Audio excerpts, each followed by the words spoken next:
Hey guys, Myles here at Tactical Hyve, and I'm coming at you from Talladega, Alabama, here at the 2022 USPSA Nationals, Racegun Nationals, and it's been a great time, fun time. And while I was going around talking to shooters, we're talking about different guns, talking about different ammo, and it kind of sparked the idea of creating this video, and that's like why I got into reloading and why you might want to get into reloading as well. There's a lot of different reasons, but I'm going to share the main reasons why I got into it. So if you're interested, stay tuned to this video.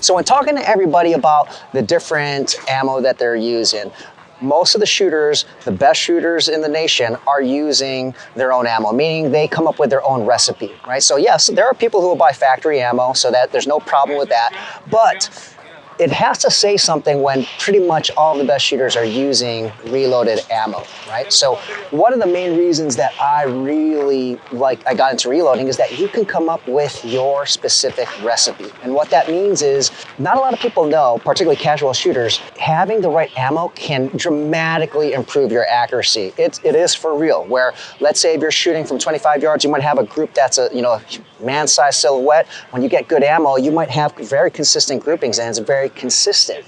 So if you want the utmost accuracy with your shooting and you want to have less recoil, you want to adjust things to fit your style, reloading allows you to do that. And we're talking about you can change the overall length, primer depth. Oh, I mean, there's just so much you can use. The actual powder you're using, the bullet you're using, all of that has an effect on your actual performance. So if you, again, want the best performance, this is where it's at, reloading, because again, you can tweak it and you can experiment, go back to the lab, change the recipe, and then try it out again.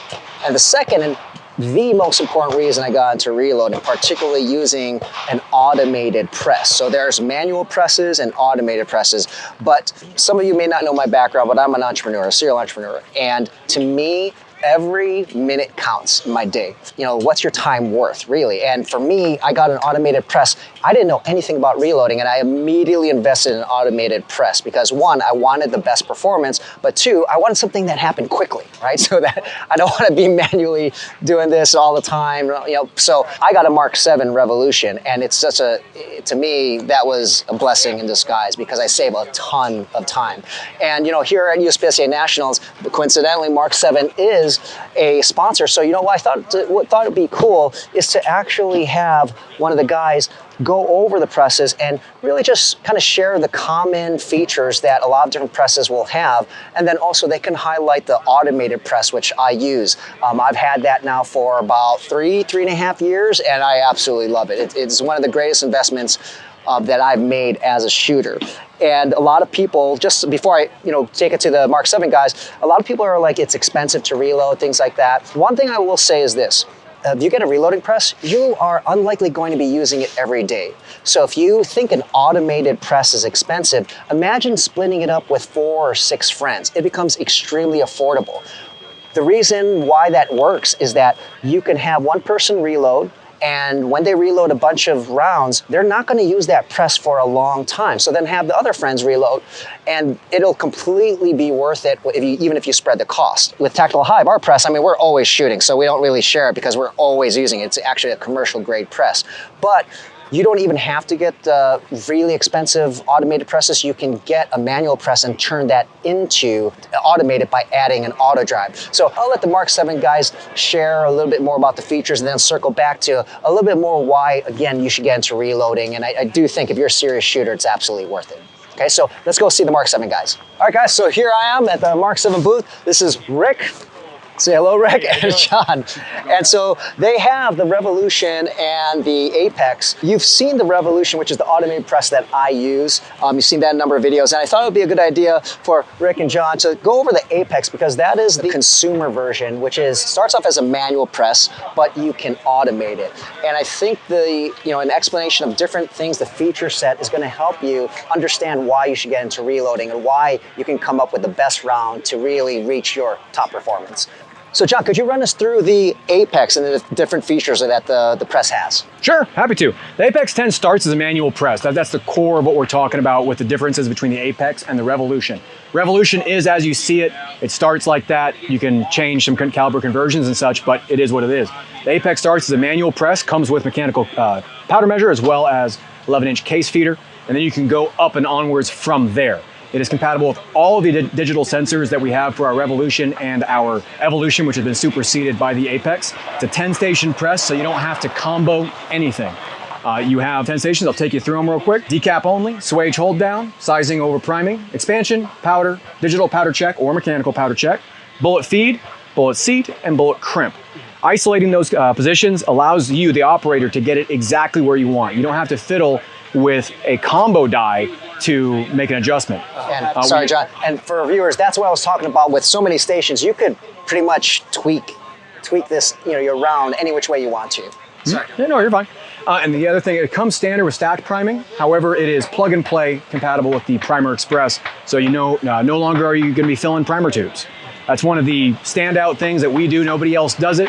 So if you want that feature, the Apex 10 is where its home is. So John, for our viewers, how much does the Apex go for? I know there's a lot of options, but like what we're talking about in terms of base price. So it starts off at right around $3,000. That gets you the manual press, case feeder, and the mechanical powder measure. Add your dies and your loading ammo.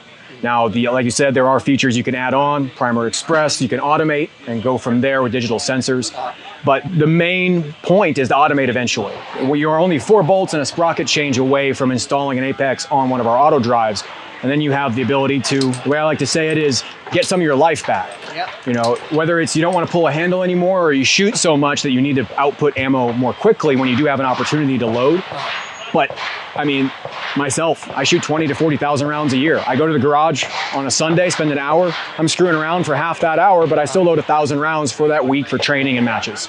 And this is what I was talking about, where what's your time worth, right? As an entrepreneur, for me, I don't want to, it's not set up here, but typically you're going to be pulling on a lever to actually get the press to run. So this has the auto drive. And kind of circling back to what I mentioned also earlier in the video is that, so the base model is about $3,000, as John mentioned. And if you add all the trinkets, things like that, the price can go up. But as I mentioned earlier in the video, you're probably not going to be using this every single day. So if you have 4 to 6 friends and you spread the cost, it becomes very affordable and especially, and really worth it to get a press because, again, you're going to have great performance, you're going to save a lot of time. And honestly, if you're new to reloading, you have never reloaded before in your life, you're learning the basics, it's actually better in a lot of ways to just get the manual machine, set it up, learn how to pull that handle, learn what each station does, get your load the way you want it, and then automate because you've already done the legwork of tuning and getting the machine where you want it to be. Then you're just taking the handle out of the equation, and now you're watching your press work instead of working your press. Yeah, that makes a lot of sense. And don't be like me. When I got into reloading, when I bought a Revolution, I had absolutely no clue. I didn't even know what a primer was. I knew nothing. No primer depth, all this stuff. But the great thing too, guys, is I don't know about other companies, but I know Mark 7 offers training. And I will tell you that one of their guys, Tom, came to San Diego, trained me, and just really got me up to speed. That was helpful. And I have to say that just like one day, I was so comfortable. Like I knew I got a lot of knowledge, and that just really helps. And to add on to that, I'm the guy who does the traveling tech visits now, mostly aimed at commercial clients. But for consumers, we have an ever-growing library of professionally made YouTube videos on our YouTube channel, as well as stuff like what we're doing right now. However, we also have a full tech support department. So you call the main line, put in a support ticket, plenty of options for getting support you need with your press, whether it's reloading knowledge or it's machine operation or need parts. We got it covered. Our full crew down in Florida, Fort Myers. That's awesome. So for our viewers who are new to reloading, when we look at these two presses, manual with an auto drive or the Revolution, how many rounds are we looking at per hour? So obviously you have your selection here from 1,000 to 3,500 in 500 round increments. That doesn't tell the whole story. So you're going to have to make adjustments to how fast the shell plate moves, how long you're spending at the bottom of the stroke or top of the stroke for various reasons we're not going to get into here. So I like to say actual output. For a 9mm, you can expect output once you put in your due diligence of roughly between 2,000 and 2,500 rounds per hour. With rifle, it's going to be a little bit lower than that. You're probably going to be in the 1,600 to 2,200 range. Isn't that crazy, guys? You're going to save a lot of time if you do that. We're at a lot of the matches, so if you happen to see us here, always stop by the booth. We always have specials going on with the products. Right now, at Nationals here, out of 5 of our shooters here, we have 4 in the top 10, so I think that really stands to tell. It's a testament to kind of the products and everything that Mark 7 does. So yeah, I really do think if you guys do come to matches, check out the stuff if you're new to reloading. And you may have seen in our other videos, just a reminder, so if you buy a press, it doesn't matter if it is the Apex or the Revolution, you buy either press, you can get 5% off with using the coupon code TACHYVE, but then also this month, if you purchase a press this month, we're gonna throw in, previously it was $6,000, but it's actually $7,000 worth of our digital product, our training product, which a lot of you guys know about it if you actually purchase the products. But I've said this before, if you like our YouTube content, our content that's actually gated, that people pay for, blows our YouTube content away. So if you guys want a full list of those courses, look in the description below. Thanks, Rick. Really appreciate it, man. Enjoy the rest of the match. You too.